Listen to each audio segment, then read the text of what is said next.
శ్యామ వంటి ద్రవాదని సదర మండపాలకు గుడిగా ద్రవాదని గురించి పీఠం ఆడింది అయితే కోరింది కుమర వెళ్ళి సూదుమాని గుండి చిక్కల పర్వతం నీ గంగరేకి జట్టు నీ గారని సట్టి ఏడు వాడాలి నీ సదర పట్టదురాని అగ్ని గుండము వల్లయ్యా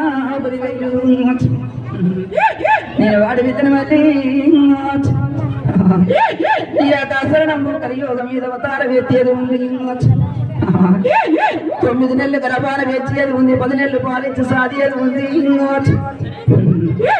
తల్లి కడపిన నలుగురు పెడుతు 4వ మధ్యలో అవతార వేత్తలే అందరి కోరాతరాయ అయ్యి అందరికో జలమరా మాదక్క జలమా ఏమమ్మలేమా తల్లి గరేది వంతు తండ్రి పెంచేది వంతు ఇక భగవంతుడి ఏరిచ్చే వంతు అయ్య పుట్టే